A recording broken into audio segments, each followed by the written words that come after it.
पिछली कड़ी में हमने चर्चा की थी कि जब गख्खर के शासक सुल्तान आदम ने मिर्जा कामरान को पकड़कर बादशाह हुमायूं के सुपुर्द कर दिया, तब हुमायूं ने मिर्जा कामरान को क्षमा करके गले लगा लिया। इस पर हुमायूं के दरबारियों ने मुल्ला मौलवियों से संपर्क करके एक कागज पर यह लिखवाया कि कामरान को जान से मार डालना ही उचित है। इस कार्य से अल्लाह को भी प्रसन्नता होगी। इस पर हुमायूं ने मुल्ला मौलवियों को इस बात पर राजी कर लिया कि मिर्जा कामरान की आंखें फोड़ दी जाएं तथा उसके प्राण बख्श दिए जाएं। हुमायूं ने अपने दरबारियों को आदेश दिया कि मुल्ला मौलवियों के आदेश की पालना की जाए। इस पर अली दोस्त बारवेगी आदि कुछ लोगों को कामरान की आंखें फोड़ने का काम सौंपा गया। जब अली दोस्त बारवेगी, सईद मोहम्मद पकना, गुलाम अली और शश अगुश्त कामरान की आंखें फोड़ने के लिए उसके डेरे में घुसे तो कामरान उन लोगों को मुक्कों से मारने लगा। अली दोस्त ने कामरान से कहा कि आप इतना क्रोध क्यों कर रहे हैं? आपने भी सईद अली तथा अनेक निर्दोष लोगों की आंखें फुड़वाई हैं। आज आपकी जो स्थिति होने जा रही है उसके लिए आप स्वयं जिम्मेदार हैं। अली दोस्त के आदेश से उसके सहायकों ने कामरान को पकड़ लिया। अली दोस्त ने कामरान की आंखों में नश्तर चलाया। अली दोस्त ने कामरान की दोनों आंखों में कई बार नश्तर घुमाया ताकि उसकी आंखों में जरा सी भी रोशनी न रह जाए।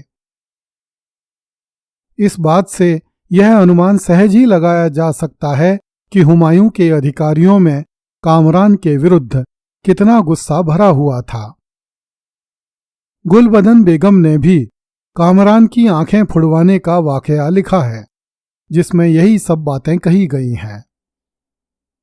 हुमायूं द्वारा कामरान की आंखें फुड़वाने की घटना नवंबर 1553 में हुई थी।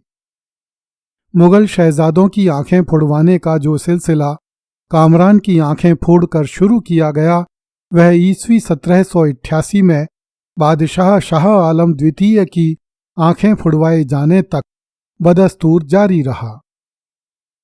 इसी चैनल पर प्रसारित लाल किले की दर्द भरी दास्तान नामक धारावाहिक में हमने उन मुगल शहजादों एवं बादशाहों का इतिहास बताया था जिनकी आंखें फुड़वाकर उन्हें अंधा किया गया था। अब बाबर के 4 पुत्रों में से सबसे छोटा हिंदाल मारा जा चुका था। हिंदाल से बड़े मिर्जा अस्करी को मक्का भेजा जा चुका था और अस्करी से बड़े कामरान को अंधा किया जा चुका था। इस प्रकार हुमायूं के भाइयों में से एक भी भाई हुमायूं का विरोध करने की स्थिति में नहीं रह गया था। जब हुमायूं को बताया गया कि शाही आदेशों की पालना कर दी गई है तथा मिर्जा कामरान की आंखों में नश्तर चला दिया गया है, तो हुमायूं को बहुत कष्ट हुआ। उसी दिन मिर्जा कामरान ने बादशाह की सेवा में मुनीम खां को भेजकर निवेदन किया कि बेग मुलुक को मेरी सेवा में नियुक्त किया जाए। बादशाह ने मिर्जा कामरान का यह अनुरोध स्वीकार कर लिया।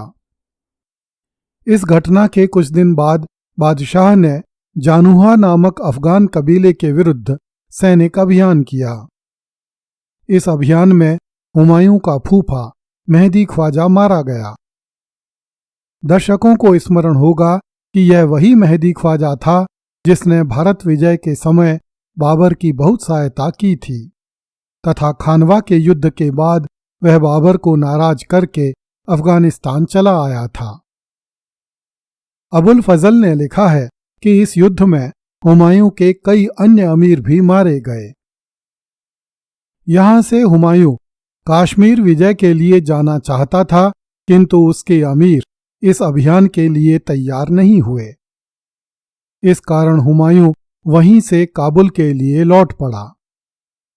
जब हुमायूं का डेरा सिंधु नदी के किनारे लगा हुआ था, तब मिर्जा कामरान ने हुमायूं को एक प्रार्थना पत्र भिजवाया कि मुझे हजाज जाने की अनुमति दी जाए। हुमायूं ने कामरान की प्रार्थना स्वीकार कर ली। जिस दिन कामरान हज के लिए रवाना होने लगा तो हुमायूं ने मिर्जा कामरान से कहलवाया कि मैं इस शर्त पर तुम्हें विदा करने के लिए आना चाहता हूं कि तुम मुझे देखकर रोओगे नहीं। जब कामरान ने हुमायूं की इस शर्त को मान लिया तो हुमायूं कामरान के डेरे पर उपस्थित हुआ तथा उसने कामरान को बड़ी भावभीनी विदाई दी। हुमायूं ने कामरान से कहा कि प्रत्येक व्यक्ति के मन की गुप्त बातें जानने वाले अल्लाह को पता है कि तुम्हारी आंखें फुड़वाकर मैं कितना लज्जित हूं। यह कार्य मेरी इच्छा से नहीं हुआ है। अच्छा होता कि तुम ऐसा ही दंड मुझे देते। हुमायूं की यह बात सुनकर मिर्जा को भी अपने कृत्यों पर बड़ी लज्जा आई तथा उसने हाजी यूसुफ से पूछा कि यहाँ कौन कौन विद्यमान है। हाजी यूसुफ ने कामरान को उन लोगों के नाम बताए जो हुमायूं के साथ आए थे। कामरान ने हुमायूं के साथ आए अधिकारियों के नाम लेकर कहा कि दोस्तों, मैं वध किए जाने योग्य था, किंतु बादशाह ने मुझे प्राणदान देकर हज्जाज जाने की अनुमति दी है। मैं बादशाह को 1000 बार धन्यवाद देता हूं। इसके बाद मिर्जा कामरान ने बादशाह से कहा कि वह मेरे बच्चों का ध्यान रखे। हुमायूं ने कामरान को वचन दिया कि वह हर हाल में कामरान के बच्चों का ध्यान रखेगा। इसके बाद हुमायूं ने कामरान के डेरे से प्रस्थान किया। चूंकि कामरान ने हुमायूं को वचन दिया था कि वह हुमायूं के सामने नहीं रोएगा, इसलिए कामरान ने धैर्य रखा, किंतु हुमायूं के जाते ही कामरान बच्चों की तरह फूट फूट कर रोया। हुमायूं ने अपने डेरे पर आकर अपने तथा मिर्जा कामरान के सेवकों को आदेश दिया कि तुम में से जो कोई भी कामरान के साथ जाना चाहे जा सकता है। बादशाह की यह बात सुनकर हुमायूं तथा कामरान के सेवक चुप खड़े रहे।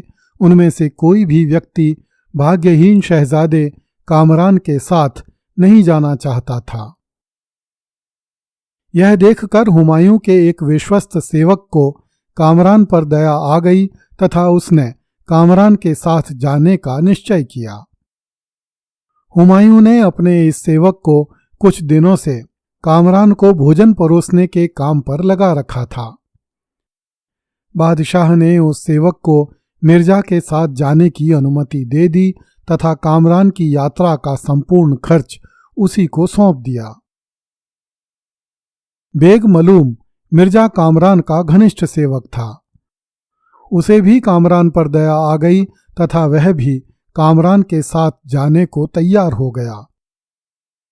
उसे भी अनुमति दे दी गई, किंतु वह 2-4 मंजिल जाकर वापस हुमायूं की सेवा में लौट आया। इस प्रकार मिर्जा कामरान केवल अपनी एक बेगम तथा एक अनुचर के साथ अपने बाप का राज्य छोड़कर हज के लिए चला गया। अब कामरान को अपना शेष जीवन इन्हीं 2 मनुष्यों, फूटी हुई 2 आंखों और रूठी हुई किस्मत के सहारे काटना था। किंतु कुदरत ने कामरान के जीवन में अधिक दिनों के लिए दुख की गाथा नहीं लिखी थी।